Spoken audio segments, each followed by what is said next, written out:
we need to talk about traveling with friends because this has been an experience.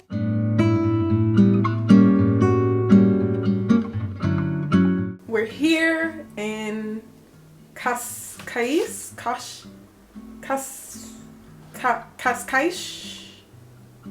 I still don't know how to pronounce it. Hold on, let me Google how to pronounce it. Cascais. I was butchering that.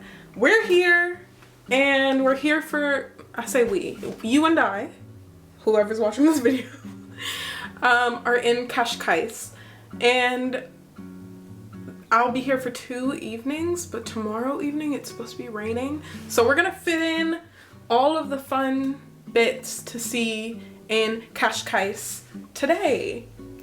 I have a dinner reservation in a couple of hours, and there's this really beautiful scenic walk that I can see from the balcony from my hotel. Let me show you.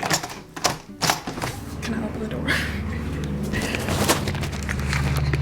Can you see it? Can you see it? I'm trying to zoom in, hold on. See, we're gonna head down there. Can you hear me now? We're gonna head down there, enjoy the view, see a few things that were recommended to me to see before the rain comes tomorrow. We need to talk about traveling with friends because this has been an experience, and I want to share with you 3 tips, 3 things that I've picked up from traveling with friends over the course of my life, and especially the past 5 days that I've been in Portugal. So let's start walking, and I'll tell you then. I need to return my wine glass to the bar, and I feel cute. My forehead is shiny.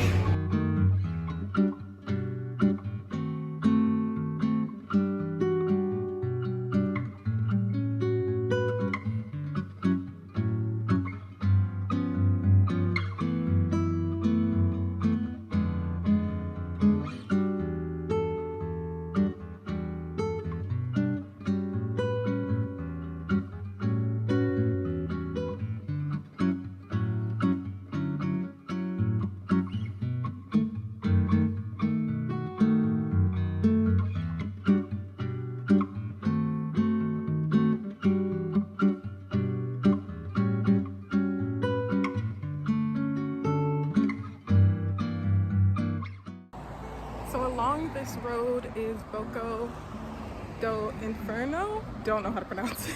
Boca do Inferno, I think. Anyway, it was recommended to me to come here to see the sunset, and as you saw, it is a beautiful view, but we have other things to see, so let's keep going.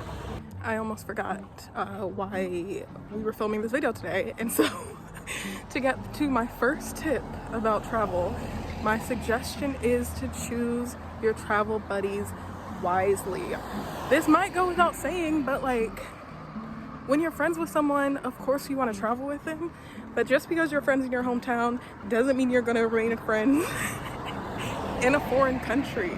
Like, if you can't picture yourself spending more than 24 hours in the city you live in with that person, you probably shouldn't travel abroad with them, just so you know.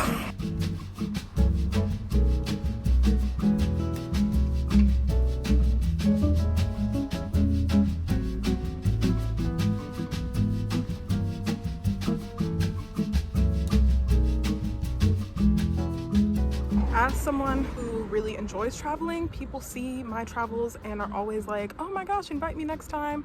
Sometimes they're full of shit, but sometimes they're serious, and sometimes the serious ones you should also take with a grain of salt because it might not work. So really just choose your travel buddies wisely. The second stop was meant to be the Santa Marta Lighthouse, but business hours have come to an end. I'm hoping we can still get a good view of it.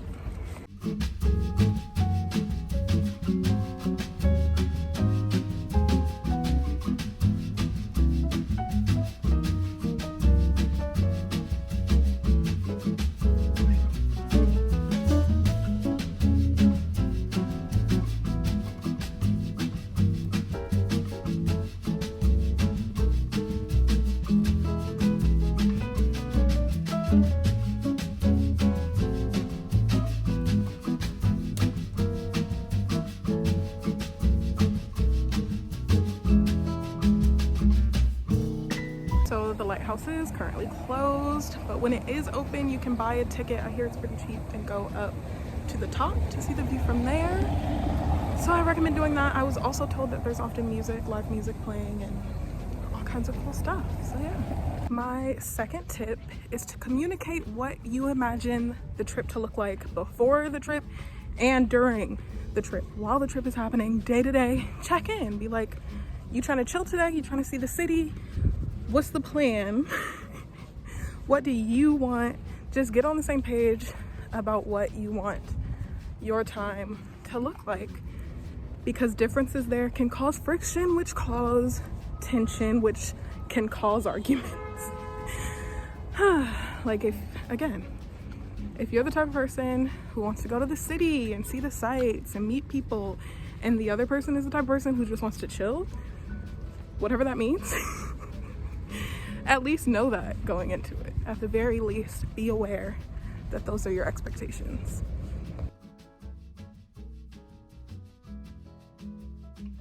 I kept seeing signs for this festival, but I didn't actually know where it was. And here we are.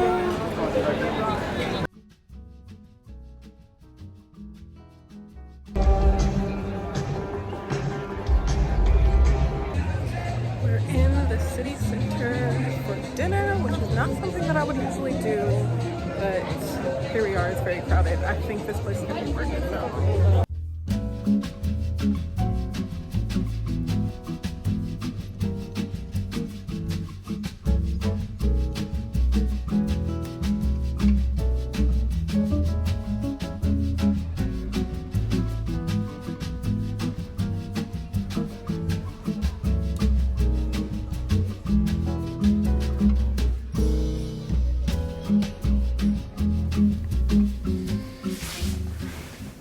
We're back to the hotel. One more glass of wine to end the night. It was too dark outside for me to record my last tip, but here we are, and here it is. Tip number 3 is to not be afraid to ask for space when you're traveling with other people. Sometimes you just need your alone time. Sometimes you need to re-energize in the way that works for you. And that may be not being around the person that you're traveling with. So don't be afraid to do that. And when you get that feeling, speak up as quickly as possible so it doesn't turn into resentment and you don't end up blowing up at each other. So those are my 3 tips for traveling with people. I've had some mostly great experience traveling with people, and so maybe I'll talk about that in another video, but for now I might end this here. But tomorrow there's this hot dog that I want to try, and apparently it's like the Portuguese way of eating hot dogs, so I might throw that in at the end of this. If you want to stick around for that, please do. Anyway, thank you for watching. Enjoy the rest of your day, and I'll see you in the next one.